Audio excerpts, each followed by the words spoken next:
Ladies and gentlemen, men and brethren, in the name of Christ, I greet you all.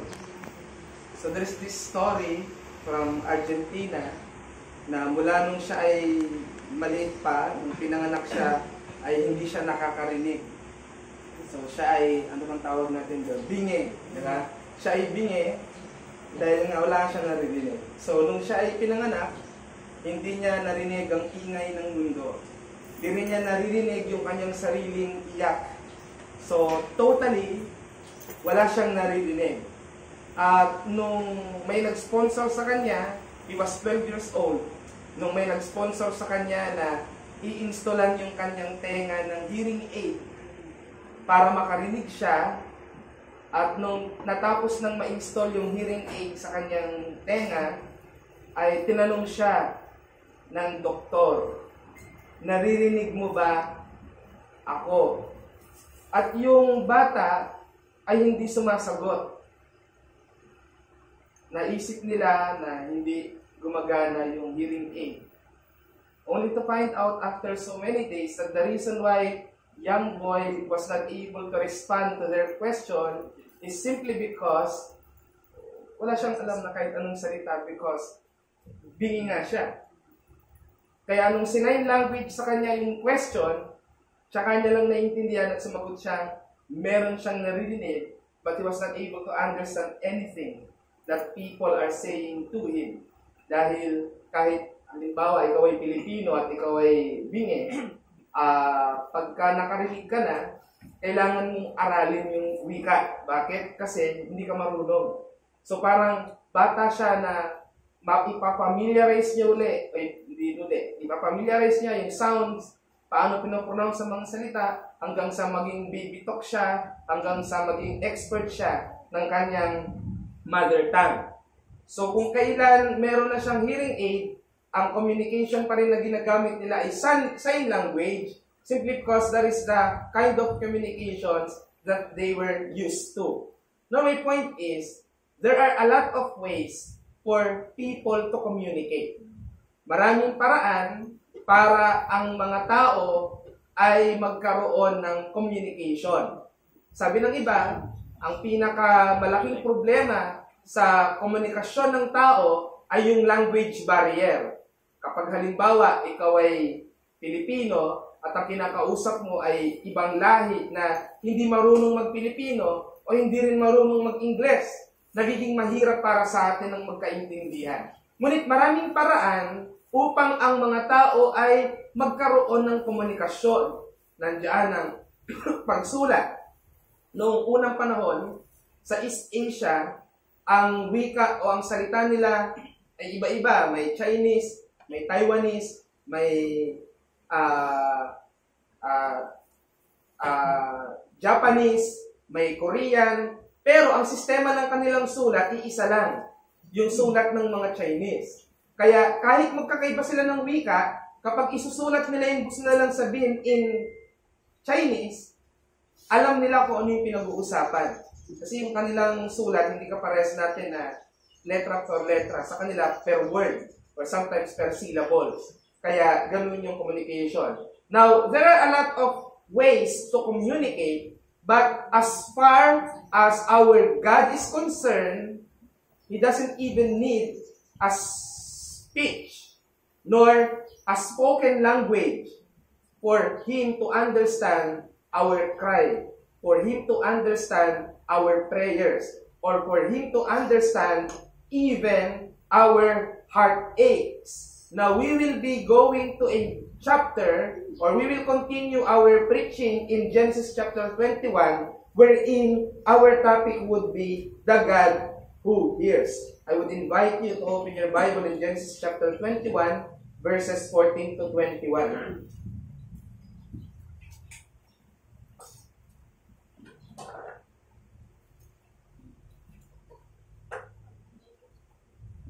Genesis chapter 21, verse 14 to 21. Babasahin ko po ito sa English Standard Version.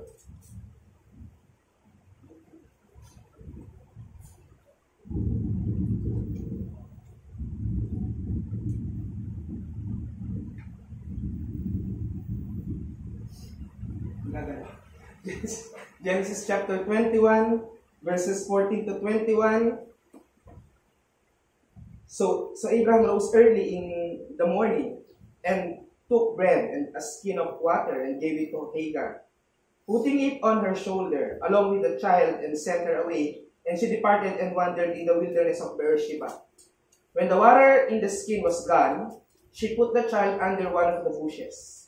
Then she went and sat down opposite him a good way off, about the distance of a bow shot, for she said, "Let me not look on the death of the child." And as she sat opposite him, she lifted up her voice and wept. And God heard the voice of the boy. And the angel of God called to Hagar from heaven and said to her, "What troubles you, Hagar? Fear not, for God has heard the voice of the boy where he is. Up, lift up the boy and hold him fast in your hand, for I will make him into a great nation." Then God opened her eyes, and she saw a well of water, and she went and filled the skin with water and gave the boy a drink. And God was with the boy, and he grew up. He lived in the wilderness and became an expert with the bow. He lived in the wilderness of Paran, and his mother took a wife for him from the land of Egypt. That's the inspired word of God. Trivia. Alam niyo ba na ang tenga ng tao nakakarinig pa rin kahit tulog tayo? Ayan. Kahit tulog tayo, ayon sa isang fact, scientific fact, nakakarinig pa rin ng tao kahit tulog siya. Minsan, ang ginagawang channel ng brain, akala natin na nanaginip lang tayo, yung pala, totoo na may nagsasalita sa atin habang tayo ay tulog. Pero bagamat ito ay totoo, nakakarinig tayo while we are sleeping, but we could not listen. Ang kailangan natin maintindihan dyan, pwedeng may naririnig ang tao, pero hindi niya iniintindi. May naririnig ka, ngunit hindi mo pinakikinggan. Halimbawa, kapag gabi na at tahimik na sa loob ng bahay, kapag attentive ka sa sound, even yung pagtik ng kamay ng oras, kung ang orasan nyo, hindi digital, yung number na, yung ang tawag nun, analog. Kung ganun pa yung relo nyo, maririnig nyo yung pagkumpas ng kanyang segundo. Or, kung hindi masyadong nakapatay ng maayos yung gripo, yung pagpatak ng bawat drops, maririnig niyo yan kapag yan ay pumapatak sa balde o sa palanggana or whatever. So, kapag ang sounds na naririnig natin ay limited o may absence na ng noise, yung mga bagay na hindi naman natin iniintindi, yun ay mga bagay na kung saan ay ating naririnig. Pero, kapag nakakarinig ka ng hindi naman, wala naman talaga, kailangan mo ng psychiatrist. Now, sa ating pinag-uusapan, si Hagar at ang kanyang anak na si Ishmael, pinalayas sa tahanan ni Abraham. So, kung alam niyo ito, di ba, nag-celebrate sila Abraham sa pagiging independent ni Isaac. Tapos nakita ni Sarah na tumatawa sa gilid si Ishmael. Si Ishmael, di ba yung panganay? Pero hindi siya kay Sarah. Ang nanay niya, si Hagar, na isang Ehipsyo, isang Egyptian. So nung nakita ni Sarah na tumatawa si Ishmael, nagalit siya at sinabi niya kay Abraham, "Palayasin mo yan at ang nanay niya. Hindi yan makikibahagi sa mana na mamanahin ni Isaac." Yun ang sabi niya. Si Abraham, parehas niyang anak. Kaya he was sorrowed. Siya ay naging sorrowful. At hindi niya alam kung ano yung gagawin niya. So kinausap siya ni Yahweh, ng Diyos. Sabi sa kanya, sundin mo ang sinasabi ni Sarah. Ako ang bahala kay Ishmael. Yan ang naging covenant nila. Ituloy mo ang iyong pagkatatay kay Isaac, sapagkat siya yung pinangako sa'yo, at ako ang bahala kay Ishmael. Si Ishmael, yung pinalayas, at yung nanay niya na si Hagar na isang Egyptian. At nakita rin natin, sa binasa natin sa verse 14, na may pabaon si Abraham. Di ba? Nakaranas na po ba kayo ng pinapabaunan? Lalo sa mga estudyante, pinapabaunan ng tatay o ng nanay. Di ba? Bago ka umalis, bago ka sumampa sa school bus, wala tayong ganun. Tricycle lang pala, o kaya motor, di ba? O kaya lakad ka lang, di ba? Pero pinapabaunan ka, minsan sandwich, or anumang pagkain, or pera. Mas gusto natin yan, pera. Hindi pagkain, pera. Kasi pag pera, kahit ano pwedeng mabili. Diba? Pero meron akong kaklase dati, binibenta niya yung pabaon sa kanyang tinapay para pera yung kapalit. Huwag yung gagawin yun. Yung binigay ni Abraham kay Ishmael at kay Sarah, ay kay Hagar, ay kaprangdot lang. Isang boteng tubig at isang pirasong tinapay. Tapos, walang idea si Ishmael at si Hagar saan sila pupunta. At yung lugar na kinapaparoonan ni Abraham ay disyerto. Kaya sa disyerto sila pupunta. Hindi yan kagaya na punta ka lang dyan sa bundok na yan, maraming mga pwede kang pitas-pitasin, di ba? Pero sa disyerto, hindi ka pwedeng kumain ng buhangin. Yun lang makikita mo. Or bushes. Damo lang yun. Kaya birang-birang makita ng makakain. Sabi ko nga nung nakaraang linggo, maliban na lang, kainin nila yung isa't isa. Dahil nakakain naman yung tao. Pero bawal yun dahil cannibalism nga yun. At si Hagar, nung nag-run out na yung kanilang pagkain at tubig, syempre, ano kasunod? Gutom at uhaw. Siguro nakaranas na kayo ng matinding uhaw. Mas matindi ito kaysa sa gutom. Pwedeng madala ng tubig ang gutom. Pero hindi mo pwedeng, nyari, uhaw na uhaw ka, tapos kumain ka pa. Lalo kang mauuhaw. Or sa isang survival na story na napanood ko. Ang problema niya, ito yung ironic. Ang problema niya tubig, pero nasa gitna siya ng laot. Tubig din yun. Kaya lang, ang problem, impotable. Hindi pwedeng inumin. Ang tubig alat, kung mapupurbahan nyo, mentras ikaw ay nauuhaw, at uminom ka ng tubig alat, mas titriple yung uhaw mo.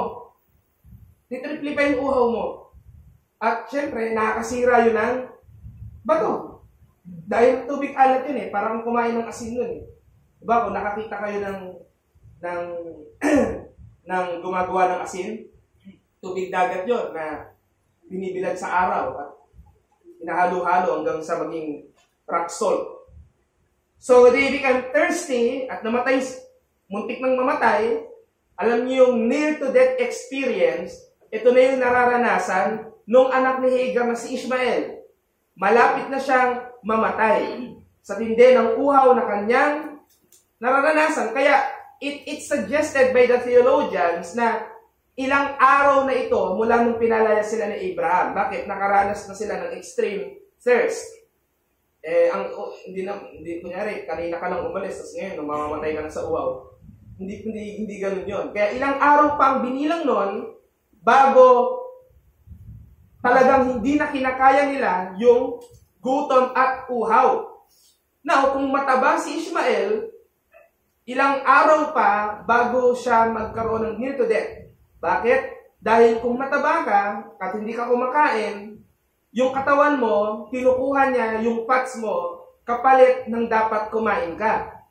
Kaya nga pag hindi ka kumain, pumapayat ka. Kasi yung taba mo, yun yung extra ng katawan mo, na reserve yun. Reserve. Na kapag wala ka ng kinakain, yun yung kinukuha na ng katawan mo kapalit nung dapat ay kumain ka. Kaya kung gusto mo magpapayat, huwag kang kakain. Or magbawas ka ng kinakain. Diba? Kasi pag sobra ka sa kinakain, alam niyo na. Kaya pag pinadala ka sa disyerto, Ilang araw pa bago maranasan yung naranasan ni Ishmael. At si Hagar, na ayaw niyang makita yung kamatayan ng kanyang anak, ay iniwan niya sa isang lugar. Dahil naririnig niya na yung agony ng kanyang anak. Extreme torment. If you can imagine of things that are very extreme in torment, halimbawa, garote. Alam niyo yung garote, yung iniipit ka ng iniipit hanggang sa mamatay? O yung torture dati ni Pol Pot ng Cambodia, may sinusuot na maskara na may tornilyo, pagka inikot ng inikot, tutusok sa mata mo. Aminin mo lang kung nasaan yung mga noong time na yon, Islam yung kanilang pinapersecute, mga Muslim. Nasanay tayo ng Muslim yung terorista. Pero kung pumunta ka sa ibang lugar ng Southeast Asia, kagaya sa Burma, ang Burma ngayon ay Myanmar, o sa Cambodia, na mga lehitimong mga Budista, ay nanonorture sila, namimersecute sila ng hindi Buddhist. So, ganun ang ginawa ni Hagar, para hindi niya makita ang pagkamatay ng kanyang anak, nilagay niya sa isang lugar, at siya naman ay tumalikod sa kanya para hindi niya makita. Sabay silang mamamatay. Pero, ang anghel ng Diyos, kung kayo ay naka-King James, ano nakalagay dyan? Angel of the Lord ba? Verse 17, and the angel of God, ayan, tumama rin siya. Sometimes kasi, tinatranslate ng King James na angel of the Lord, nagmumukhang si Kristo. Pero sa original pala, angel ng God. So, hindi siya si Kristo. So, hindi si Kristo to. Yung nagpakita kay Hagar. So, nagpakita ang anghel ng Diyos kay Hagar, at ang sabi ng anghel ng Diyos, naririnig daw ng Diyos yung tinig ng bata. Ito, maraming maling nagpipreach nito. Sabi daw, pinakinggan daw ng Diyos yung prayer ni Hagar. Walang prayer dyan. Even yung batang lalaki hindi nagpipray. Yung nanay niya hindi rin nagpipray. Pero, maganda yung sinabi. Dininig ng Diyos yung iyak. Mamaya malalaman natin kung anong ibig sabihin yan. At binuksan ng Diyos ang mata ni Hagar, at nakakita si Hagar ng bukal. Yan. Bukal sa disyerto. Or perhaps, sabi ng maraming theologian, nakita ni Hagar ang isang oasis. Alam niyo ba kung ano yung oasis? Sa gitna ng disyerto, may tubig na pwedeng languyan, pwedeng lahat, maglaba, uminom, lahat. Noon kasi pwede yun, di ba? Eh dito sa may Sitio Labahan, kahit anong linaw ng tubig dyan, galing na yan sa Antipolo. Kaya huwag mong iinumin yun. Minsan pag tingnan may mga butete pa. Hindi na naiinom ng tubig ngayon ng ilog. Unless nasa lugar ka na talagang virgin pa. Pero pag nandito ka na sa urban, hindi mo na siya maiinom. Kunin natin yung mensahe sa ating pinag-aaralan. Ang Diyos ay dumidinig ng iyak ng pangangailangan ng kanyang tao, at mabiyaya niyang ibinibigay ang kanyang sariling presensya sa kanilang mga buhay. God listens to the cry of need of His people, and He graciously supplies His own presence in their lives. Number 1, kahit ang mga tao ng Diyos ay mauubusan ng pangangailangan. Yan po yung hindi natin dinideny.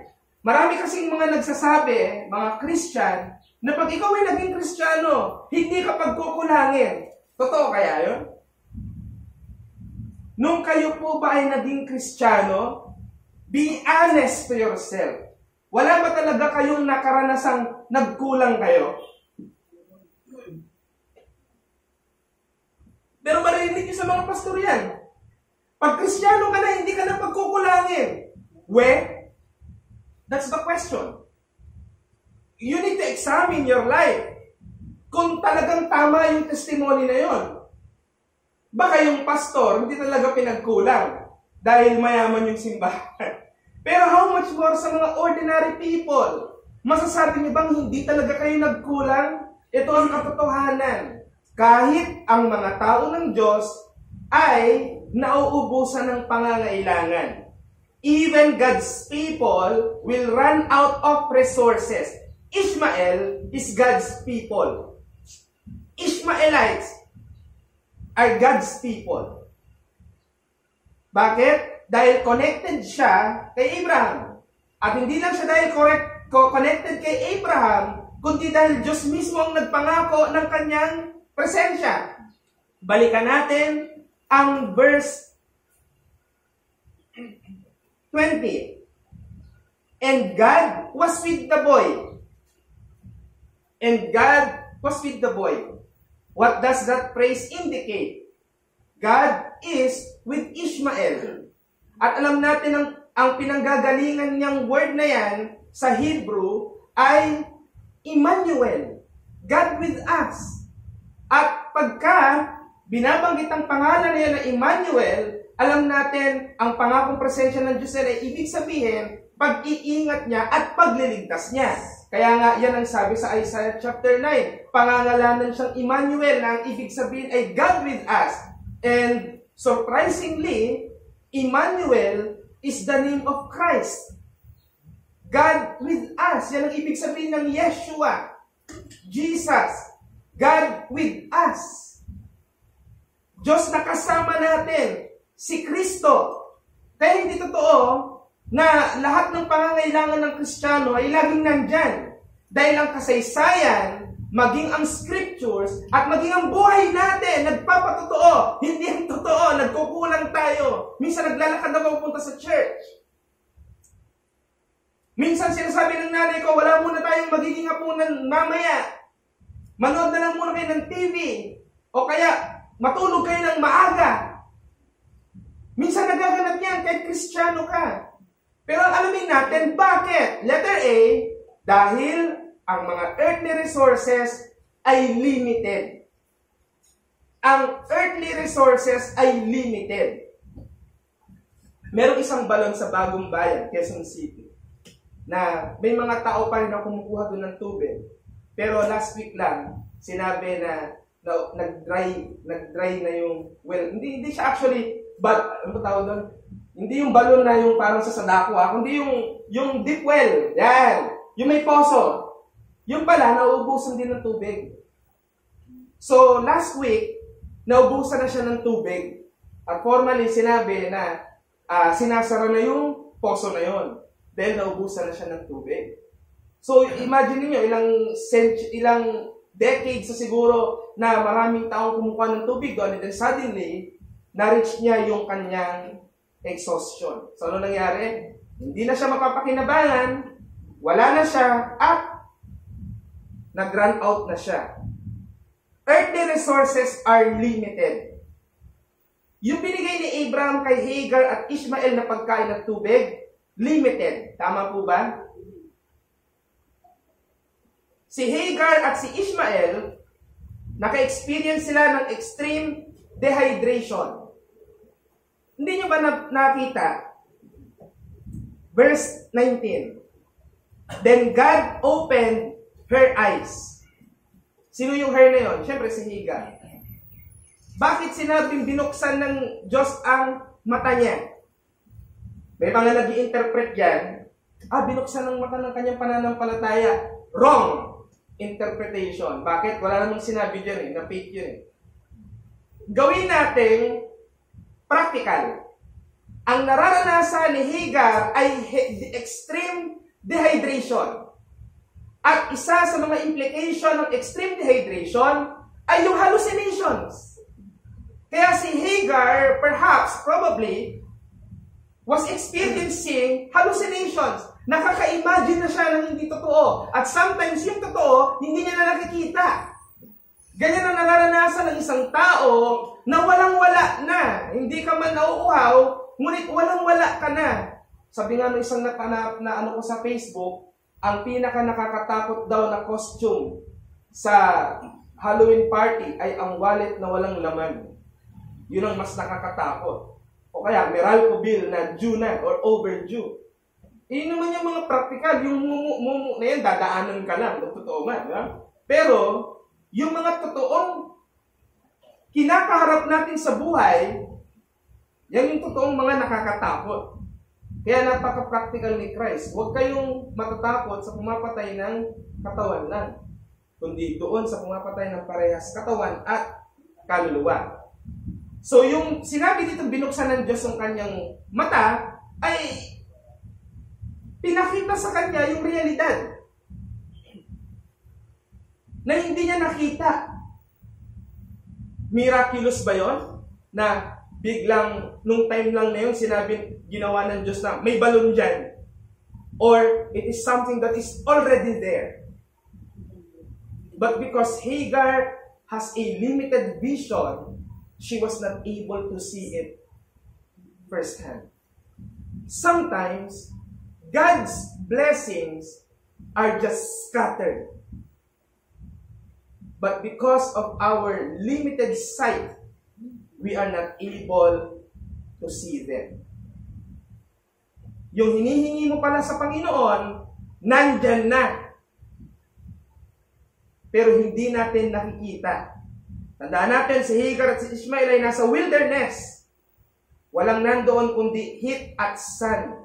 Minsan na ba kayong naglakad ng nakapaa sa buhangin ng dalampasigan at tirik yung araw? Sobra siyang nakakapaso sa paa. Sinearch ko kung nakapaa ba itong dalawang to. Ang ganun yung way ng pag-aaral ko. Hindi daw. Dahil nung panahon na to, uso na yung mga tsinelas. Yung mga sandals. Nabutan niyo ba yung mga sandals na yun? Yung maraming straps? Ngayon kasi yung mga Spartan, di ba? Yung mga sandugo. Nakakawit na lang sa daliring ganyan. Pero hindi ganun ang tsinelas dati. Anong tawag sa ganun tsinelas? Flip-flops. Flip-flops to. Ang alam natin, stepen, no? Sa tsinelas. Letter B. Hindi, point muna. Ang needs natin, hindi laging sinusupply every time in every place. Ito yung totoo. I-discourage ko lang kayo ng konti. Totoo na may pagkukulang tayong nararanasan. Totoo na tayo ay pagkukulangin at niloloob talaga yan ng Diyos. But letter B, ang mga tao ng Diyos hindi pagkukulangin ng mga pabor ng Diyos. Bakit ko siya iniba? Because not all material blessings are God's blessings. And not all God's blessings are material blessings. Minsan kasi, pag meron tayong nakukuha at maganda siya, ang interpretation kagad natin, bigay ng Diyos. Kapag ka ang kinakaharap natin hindi maganda, ang interpretation natin, tokso ng dyablo o bigay ni Satanas. Bagamat sinasabi ng James 1:17, every good gift and every perfect gift is from above, pero take note, bakit pinaghiwala yung word na good gift at perfect gift? Because not all gifts given by God are good in first impression. But they all goes to be good in its perfection. Pangit sa umpisa, maganda yung kinaihinatnan. When you go to verse 17, and God heard the voice of the boy, and the angel of God called to Hagar from heaven and said to her, "What troubles you, Hagar? Anong bumabagabag sa'yo, Hagar? Fear not, huwag kang matakot, for God has heard the voice of the boy where he is." Narinig daw ng Diyos yung iyak ng bata kung saan siya naroroon. Kaya yung activity ng God is not just to hear. Yung activity ng Diyos dito sa verse 17, He was listening upon the voice of the boy dying in need. Nakikinig siya dun sa bata na mamamatay na. Clarification, walang prayer dito. Hindi nag-pray si Hagar. Lord, tulungan mo kami. Mamamatay na kami. Wala tayong narinig na ganun. Or even yung boy. God, help me, I'm dying. Wala. But, God, listen to them. Oh, ang doktrina po namin, nakikinig lang ang Diyos basta prayer. Nakikinig ang Diyos sa prayer, pero hindi prayer lang yung pinapakinggan. Ang ating Diyos, hindi prayer lang ang pinakikinggan niya. But, God still listened to them and told them He heard the voice of the boy. What does it mean? Ang pabor ng Diyos kumikilos kahit sa mga taong hindi siya hinahanap. Pwede pala yun. Maaaring ang mga tao, nagkokonsulta muna sila sa iba para sa kanilang mga pangangailangan. Sometimes, dinidespise natin yung blessing na makukuha natin sa fellowship at hinahanap natin ang happiness sa circles ng mga hindi naman mananampalataya. Pero ito yung maganda. Good news na nakakainis na good news. Ito yung good news na nakakainis. Yung Kristiyanong tamad, hindi nagsisimba. Ayaw kaibiganin yung mga kapwa niyang mga Kristiyano. Mas gusto niyang nandoon siya sa mga kalokohan. Ang ginagawa niya, yung ginagawa din ng mga unbeliever. Hindi rin nananalangin. Hindi nagbubukas ng kanyang Biblia. Pag siya ay may pangangailangan, ang una niyang maiisip, yung kanyang mga kaibigang hindi mananampalataya. At kung siya ay nalulungkot, mas gusto niyang magpakonsulta doon sa mga tao na alam niyang niloloko lang siya. Pero despite of all of that, the common denominator that God is saying to them is that, this is my child. Kahit ganoon ang inahinat na ng maraming mga Kristiyano, hindi binubura yung label ng tao na yon na anak siya ng Diyos. Kaya kahit ang isang anak ng Diyos ay hindi humahanap sa Kanya, ang Diyos ang laging nakasusumpong sa Kanya. Hindi hinanap ni Hagar, ni ng kanyang anak ang Diyos. Ngunit ang sinabi ng talata natin, nasumpungan ng Diyos kung nasaan yung bata. Good news that God listens even if you do not seek Him. Bad news is that those people are gravely ungrateful. Pero hindi tayong mga Kristiyano ang may karapatang magalit. Nagtatamad sila? Hindi nyo sila kagayang masipag sa simbahan? Hindi ka Diyos para ikaw yung magalit sa kanila. And sometimes these people do not feel that they are belong simply because of the unwelcoming attitudes of those who thought they are being obedient. In theology, we call it legalism.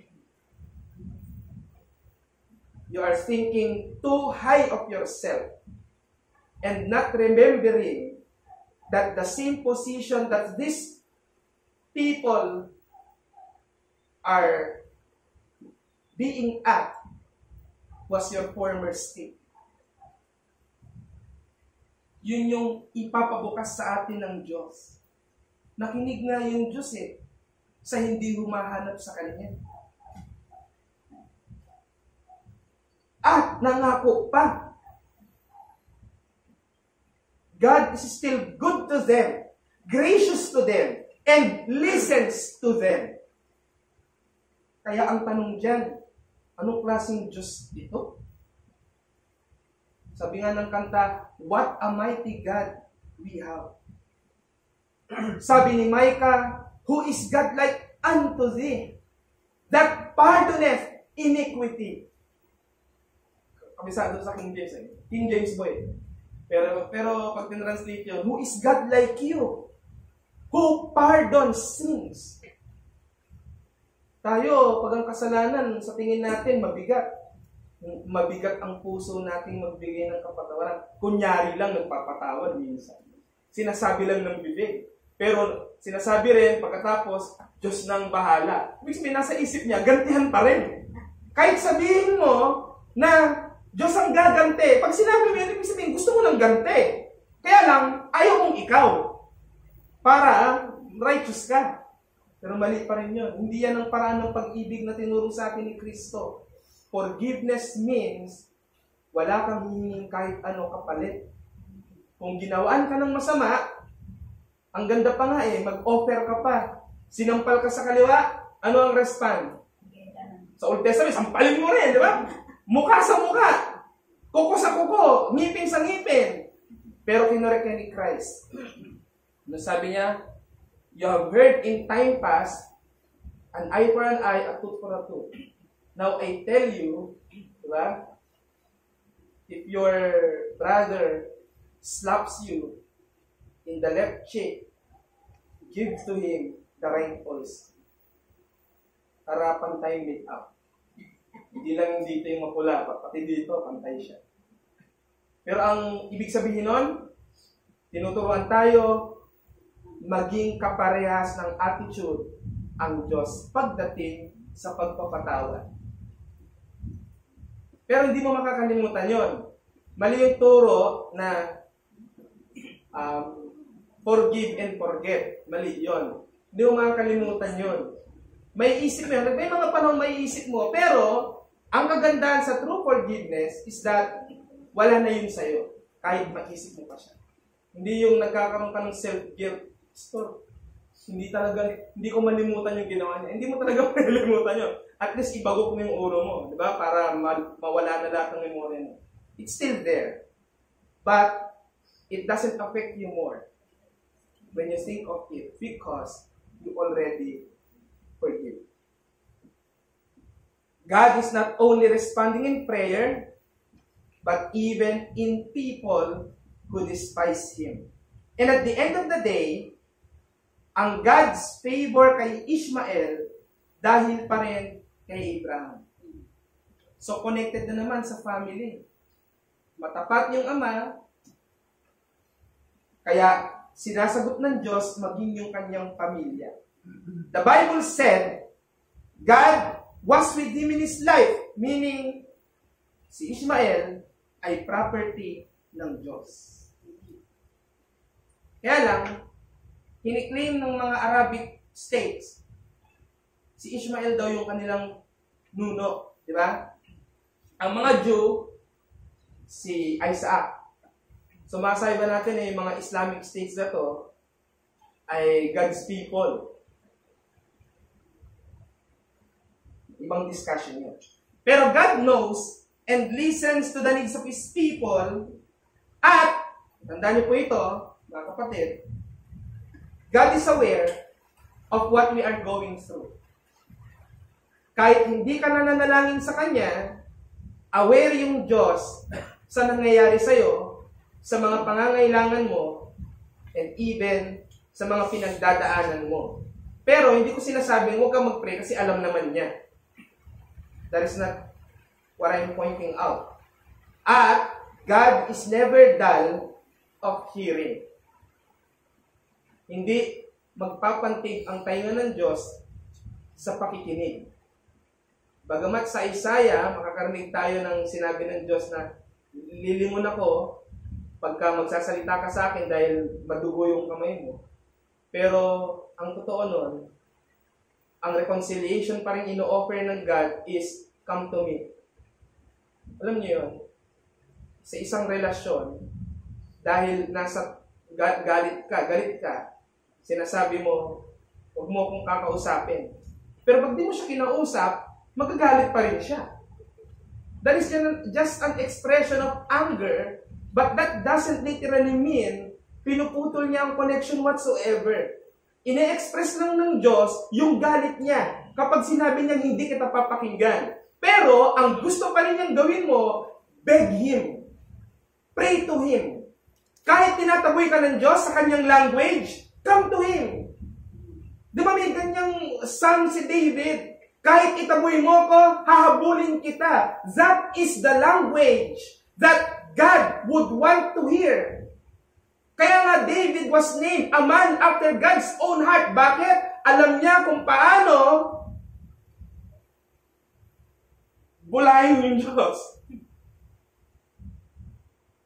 Alam niya kung paano pangitiin yung Diyos. And this is also one of the greatest expression I have ever read in the Bible. When Jesus said to Peter, Peter, lovest thou me? Ano ba sa baba mo yun? Do you love me? Peter, do you love me? Sabi ni Peter, yes, Lord. Thou knowest that I love thee. I know that, you know that, di pa takas na kayo. You know that I love you. Sabi ni Jesus, okay, feed my sheep. Second time, Peter, lovest thou me? Nulit na naman. Ganyan. Yes, Lord. Thou knowest that I love thee. Then the third time, tinanong na naman ni Christ, si Peter, Pedro, mahal mo ba ako? Lovest thou me? At moment of silence. At bago magsalita si Peter, sabi niya na, ikaw ang nakakaalam ng puso ko. Ikaw ang nakakaalam ng katotohanan sa atin. So Peter was suggesting, you know how I am fond of you. Alam niyo kung bakit 3 beses yan? Sa hermeneutics, ganito yan. Ilang beses tumilaok yung manok bago dininay ni Peter si Christ? 3. Diba? Sabi ni Jesus, Peter, I tell you, diba? Before the cock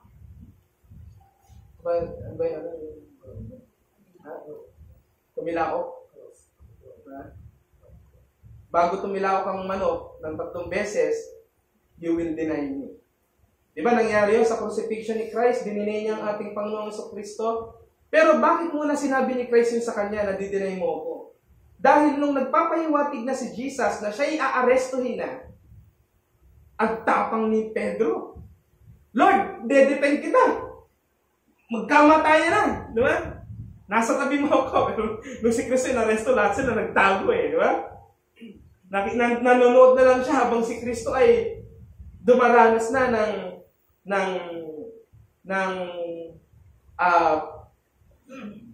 pagpaparusa sa kamay ng mga Hudyo. 3 beses niyan dininay ang ating Panginoong Kristo.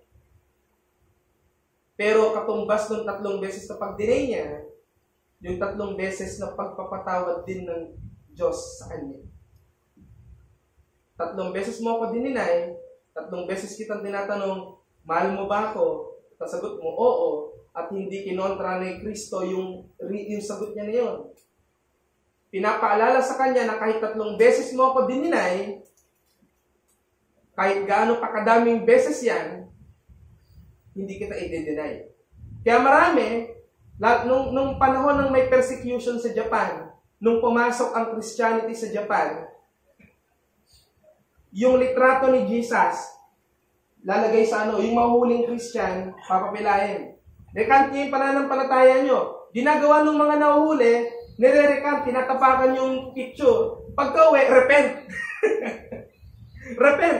Tama lang naman yun eh. Yung mga super-heroic na Christian na talagang sinasabing, hindi ko itatotwa ang Panginoon.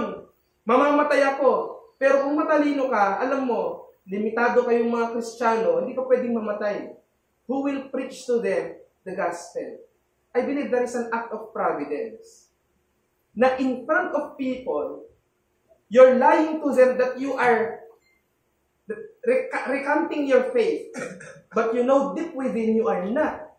Kaya, hindi na umulit si Jesus ng pang-4 na tanong. Nung sinabi niya na, Lord, alam mo naman kung ano yung nasa puso ko. Because that is the correct answer. God, you know all. You know me well. You know me better than I know myself. You need to be truthful in your state, brothers and sisters. Kung nagkukulang ka, huwag mong lolokohin yung sarili mong pinagayaman ka ng Diyos. Hindi nga eh.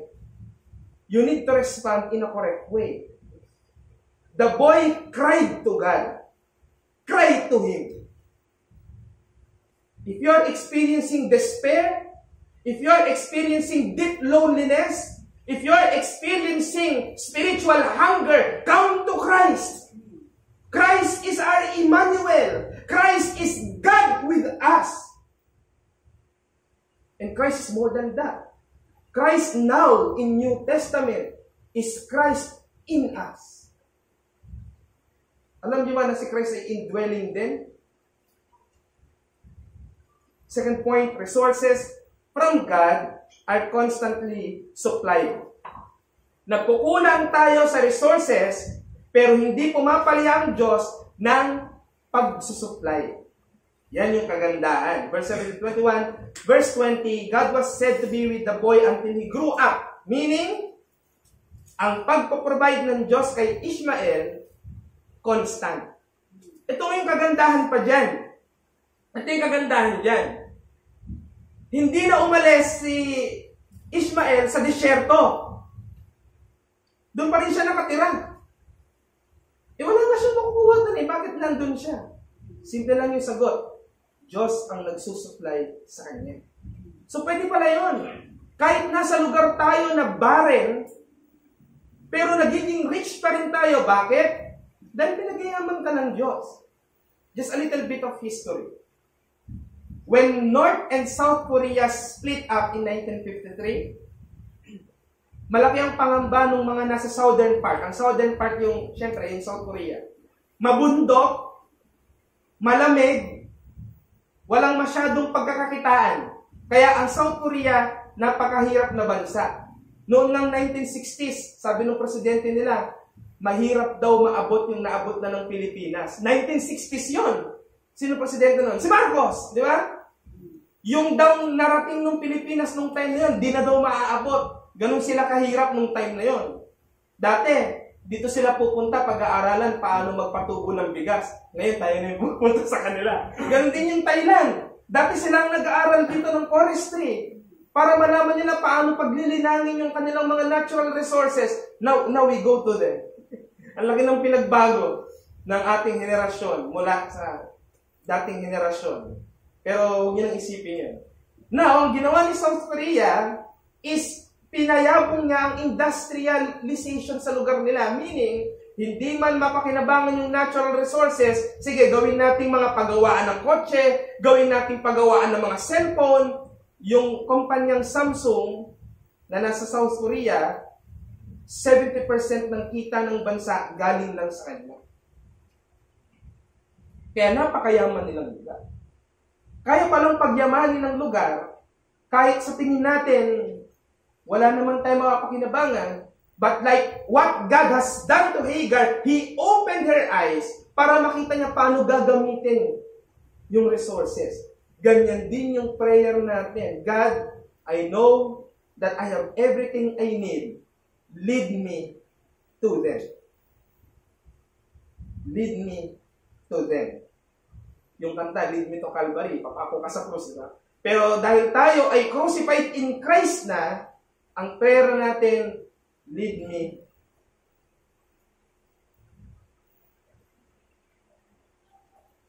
sa mga biyaya ng Diyos. Tandaan natin, material sustenance runs out because of their nature. They are consumable. But they are always given. Yung mga material blessings po ng Diyos, consumable yan. Ibig sabihin, mauubos. Mauubos ang bigay ng Diyos. Pero, ang hindi mauubos sa atin ay yung kanyang presensya mismo. Anong gusto mo? Meron ka lang ng consumable blessings? o meron ka rin ng presensya niya. Ito yung binigay kay Ishmael eh. Basahin natin, verse 20. And God was with the boy. And he grew up. Yan yung key. Yan yung key. Bakit sila nakasurvive eh? Kung pinabayaan ng Diyos yon, iyak lang ng iyak, mamamatay yun. Malamang. Pero bakit siya nabuhay? Kasi nakakita si Hagar ng well. Yes. Pero ang primary reason, dahil tumugon ang Diyos sa kanila. Kahit, hindi naman sila nag-pray. Yan yung kagandahan sa Diyos, sumasagot kahit di tinatanong. Tayo nagagalit sa tanong ng tanong. At saka sumasabat. Pero ang gusto ng Diyos sa atin, we always come to Him. Not only in times of need, but in times of abundance. Ito yung challenge. Maraming Christian na nagpipray kasi may pangangailangan. How about you are filled up? You are not in need. Do you pray? God's constant supply means His love toward His people never changes. Lagi kang pinaprovide ng Diyos ang pangangailangan mo bilang Christian, nagpapatunay yan na hindi nagbabago ang Diyos sa pakikitungo niya sa atin. Rooted in God's immutability. When He began to love you, He will always love you. Yan ang gusto kong once. Once in love, always in love. Yan yung mas tama. Yung once save always, sino-sino gumagamit eh. Mukha naman demonyo yung nagsasalita. Diba? So, once in love, always in love. Though you receive not so much, but you receive more than much you deserve. Nagkukulang ka? Teka, ano na ba yung mga natanggap mo sa Diyos? Yung muna ang tanong.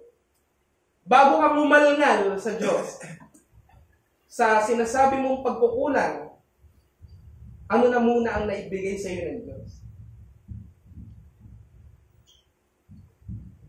Like ito sinasabi, si Corrie ten Boom, nung siya'y na-save, kaprasong tinapay ang hinatid sa kanya ng daga.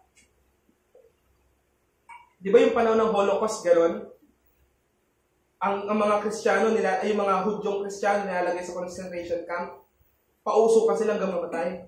Hindi rin sila binibigyan ng pagkain hanggang sa mamatay.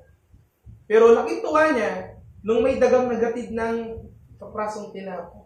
At ang prayer pa niya, God, sobra-sobra ka na. Niligtas mo na ako, binigyan mo pa ako ng tinapay. May ganun kayo nagpapray ngayon? I doubt. Yun nga lang hinatian ka eh. Na umaangal ka na eh. Bayan? Di ka man lang bumili ng dalawa. Maghati pa tayo. Ang pagbubukas ng Diyos ng isipan ni Hagar could also mean He changed Hagar's perspective. Binabago ng Diyos yung paraan ng pag-iisip natin. Para hindi lang tayo basta maging optimistic, kundi maging hopeful tayo sa Diyos. Hope thou in God. Wait thou in God. Kung magmamadali. Ano ang prayer ni David? My soul, wait thou upon God, for thy expectation is from Him. Kinakausap niyo yung sarili niya. Hindi masamang kausapin yung sarili. Huwag mo lang papakita sa tao. Pero you can talk to yourself. If you want to remind yourself of God's goodness, nagiging impatient ka na, nagra-run out ka na ng hope, talk to yourself, my soul, just wait in God. For your expectation is from Him. You need to always remind yourself, after you pray, my soul, you already prayed to God, wait for Him. Ito nga, hindi pa siya kinakausap, sumasagot yung Diyos. How much more sa kinakausap mo siya? Would He ever decline thy call?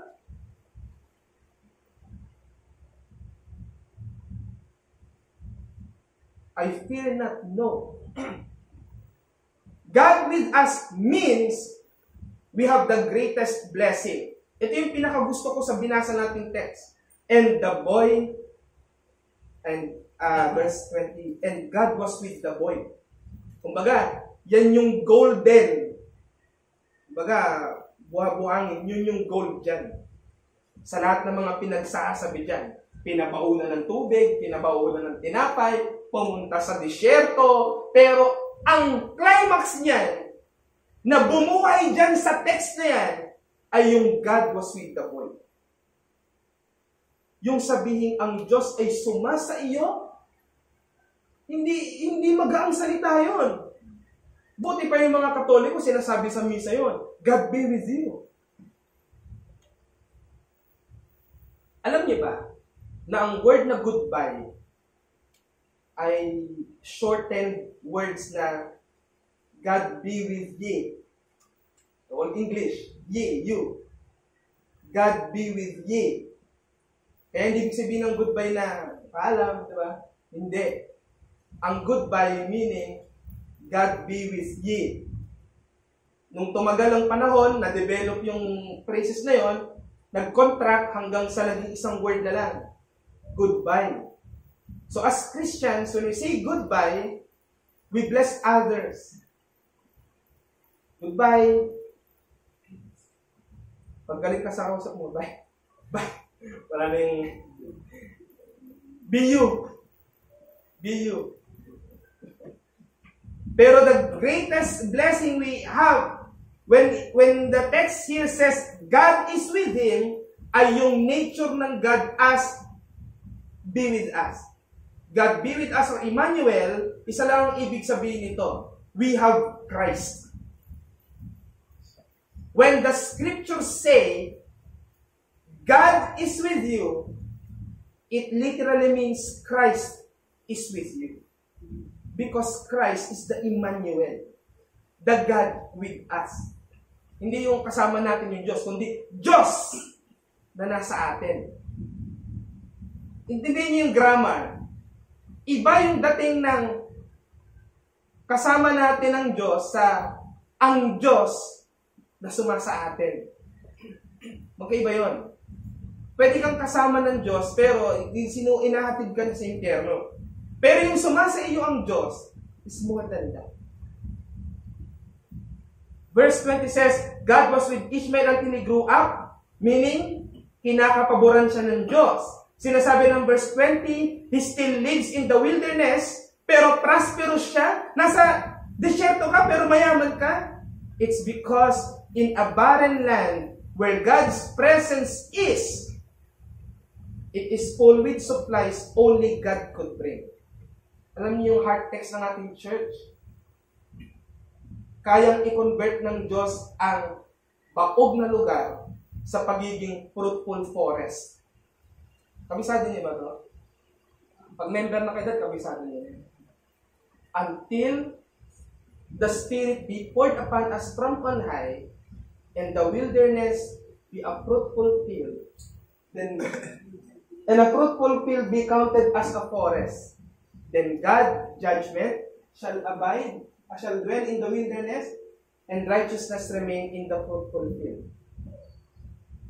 Hindi to King James eh. May kulang-kulang na word eh. Palitan natin yun. May kulang-kulang na word dyan. Pag binasa niyo yung King James, may mga kulang na word dyan. So what does it mean? God is capable of providing things the natural world cannot. Tatandaan niyo po yan. Binuksan ng Diyos ang isip ni Hagar at nalaman niyang may tubig pala sa paligid. Ang prinsipyo, kahit pa tayo ay napapalibutan ng mga ginto, precious stones, at pera, pero wala ang presensya ng Diyos, lahat sila ay mauubos at tayo ay mawawalan. Maging kagaya sana tayo ni Paul. Naranasan niya both maging mahirap at maging mayaman. Para nakaranas ka ng yaman, binalik ka ng Diyos sa hirap, hindi ka broken hearted. Bakit? Alam mo na yun eh. Alam mo na paano mabuhay ng ganun. Pero yung pinanganak, may nakasubo ng tawag. Gininto ang kutsara, hindi naging marunong sa buhay. Umasa lang sa mana. Hindi marunong, hindi matalino. Naubos. Ano na siya? Wala. Hindi niya kayang maging mahirap. Pero sa ating mga Kristiyano, pwede mong ipag-pray yan. Lord, masyado na akong spoiled sa'yo. Pahirapan mo nga ako ng konti. Di ba may nag-pray ng ganyan sa atin? Na-accident. Pero, yun yung pabor ng Diyos. Ganyan ang pabor ng Diyos. Kaya hindi lahat ng magaganda lang ang masasabi mong galing sa Diyos. Sometimes His providence allow poverty or sometimes persecutions to come your way to be able for you to be fruitful. Even in nothingness, but when God's presence is present, nothingness will be everything because of Christ. We have that hymn. All in all, forever. Only Christ I will see. Everything is Jesus, and Jesus is everything. Brethren, come to Christ. If your soul is thirsty, if you are in despair, come to Christ. He listens to the cry of the needy. His cross is always available to everyone who seeks His mercy and grace. Let's go to the Lord in prayer.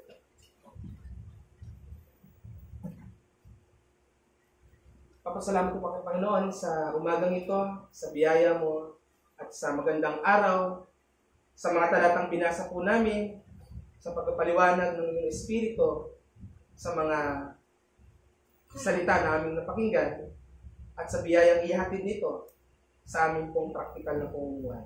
Salamat po, Ama, at biyaya niyo po ang bawat isa ng mga biyaya mo na hindi lamang material, kundi spiritual. At biyaya na hindi pupupas. Biyaya ng presensya mo na lagi namin kasama. Pag-iingat at proteksyon na lagi mong hatid po sa amin. Salamat sa mga bagay na yan kung minsan binubulag kami ng mundong ito upang hindi makita ang mga bagay na yan.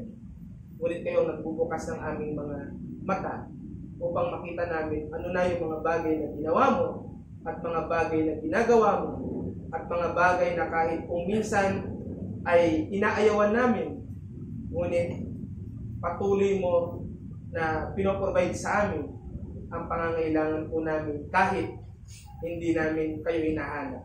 At nawa, mabago po namin ang ganyang pag-uugali. Yamang kayo po ang Diyos na mapagmahal, mapagkalinga, mapag-ingat.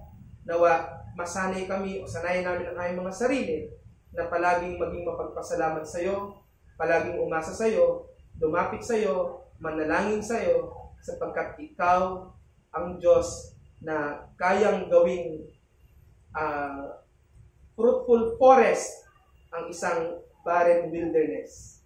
At alam po namin, theologically speaking, when you say you have made a barren forest, a barren wilderness to be a fruitful forest, ito po yung epekto ng pagkakaroon po namin ng Kristo. Ang buhay na naging filled with your favors and blessings. Enjoyable because of your presence. We love you and we thank you. In Jesus Christ's name we pray. Amen.